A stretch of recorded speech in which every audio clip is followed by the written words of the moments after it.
Hello student, मैं आपका TQ sir और आप देख रहे हैं अपना channel KS study time.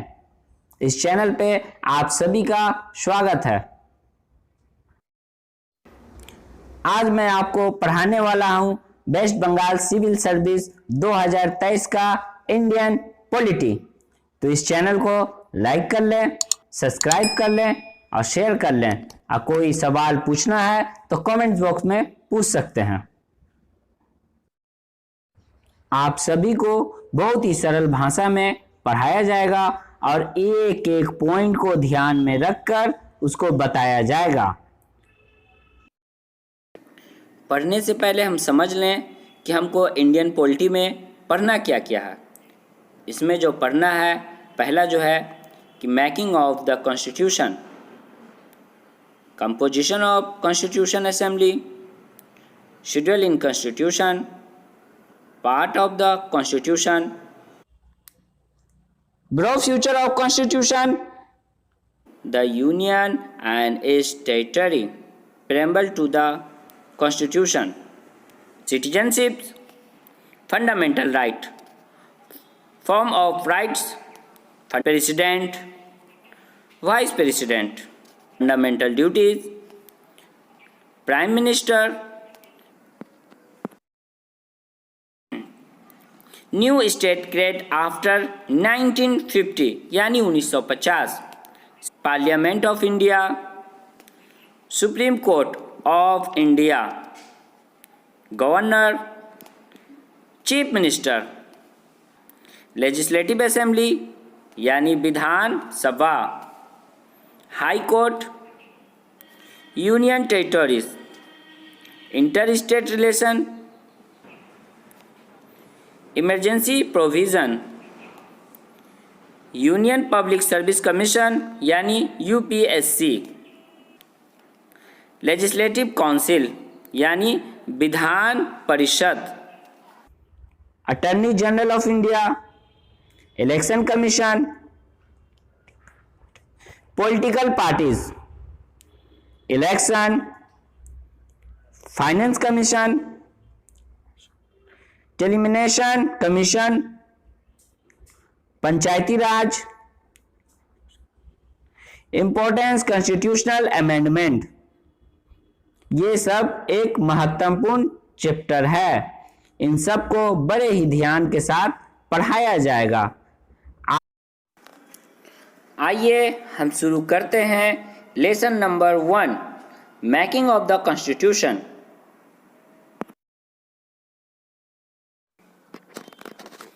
M.N. Roy ये एक बहुत ही महान व्यक्ति का नाम है। इनका पूरा नाम नरेंद्र नाथ भट्टाचार्य जी हैं। ये कार्ल मार्क्स से बहुत प्रेरित थे। M.N. रॉय जी ने पहली बार आइडिया ऑफ कॉन्स्टिट्यूशन की उल्लेखना की थी और वही फाउंडर थे कम्युनिस्ट मूवमेंट ऑफ इंडिया के, क्योंकि यह पॉलिटिकल कल्चर को विकसित करना चाहते थे। इनका इंडियन पॉलिटी में बहुत ही योगदान रहा और 1935 में आईएनसी यानी नेशनल इंडिया कांग्रेस ने पहली बार ऑफिशियल डिमांड किया था एक कॉन्स्टिट्यूशन असेंबली बनाने की, मगर कुछ कारणों से इसको डिले कर दिया गया। मगर कुछ सालों के बाद कॉन्स्टिट्यूशन असेंबली ऑफ इंडिया बनाया गया 16 मई 1946 में कैबिनेट मिशन प्लान के द्वारा।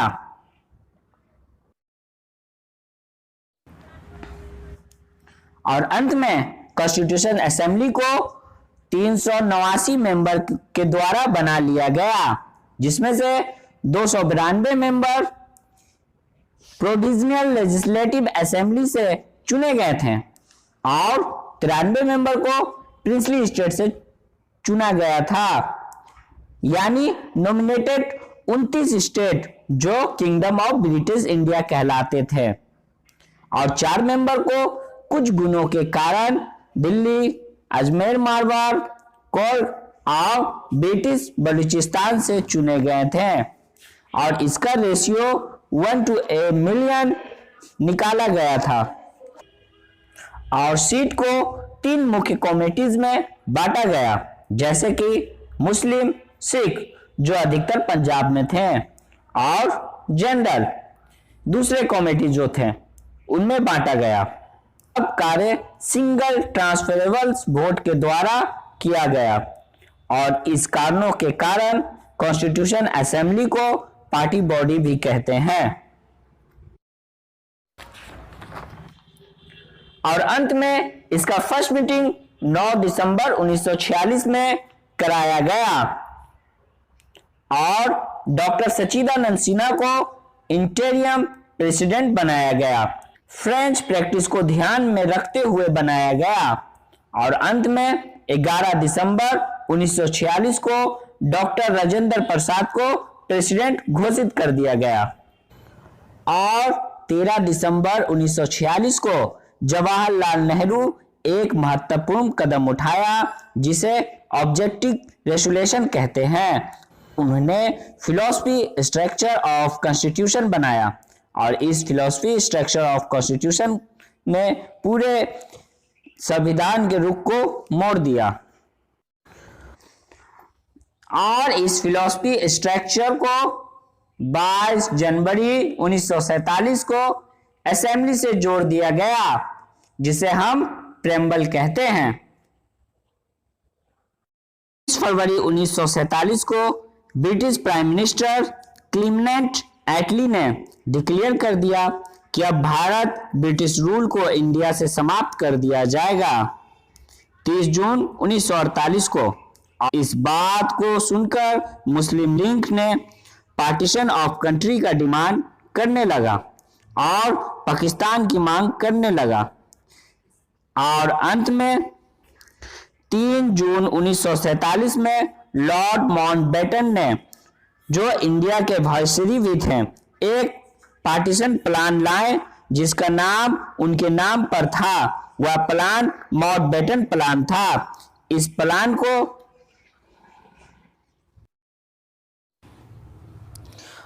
प्लान को मुस्लिम लीग और कांग्रेस के द्वारा स्वीकार कर लिया जाता है। कांग्रेस के पास कोई ऑप्शन नहीं रहता है स्वीकार करने के अलावा।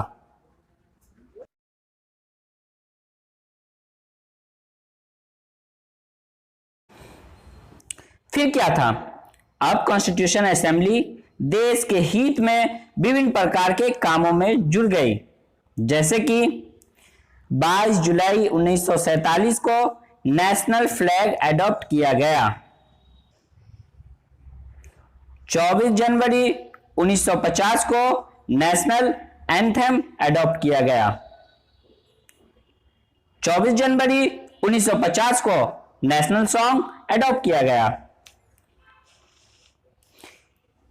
इसके बाद कॉन्स्टिट्यूशन असेंबली ने 8 मेजर कमेटी को अपॉइंटमेंट किया, जैसे कि यूनियन पावर कमेटी जो जवाहरलाल नेहरू जी के द्वारा बनाया गया था, यूनियन कॉन्स्टिट्यूशनल कमेटी ये भी जवाहरलाल नेहरू के द्वारा बनाया गया था। प्रोविंशियल कॉन्स्टिट्यूशन कमेटी जो सरदार पटेल जी के द्वारा बनाया गया था। Drafting committee doctor Bhimrao Ambedkar, drafting committee doctor Bhimrao Ambedkar के द्वारा बनाया गया था। Advisor committee on fundamental right and minority Sardar Vallabh Bhai Patel जी के द्वारा बनाया गया था, मगर इसको 2 सब कमेटी में बांट दिया गया। Fundamental right sub committee JP Kripalani के द्वारा और minorities sub committee sub committee एच.सी. Mukherjee के द्वारा बनाया गया था।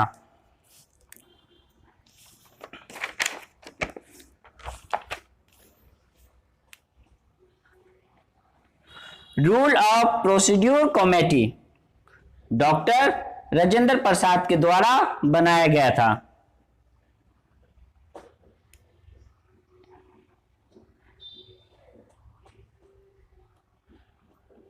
स्टेट कमेटी या जवाहरलाल नेहरू के द्वारा बनाया गया था।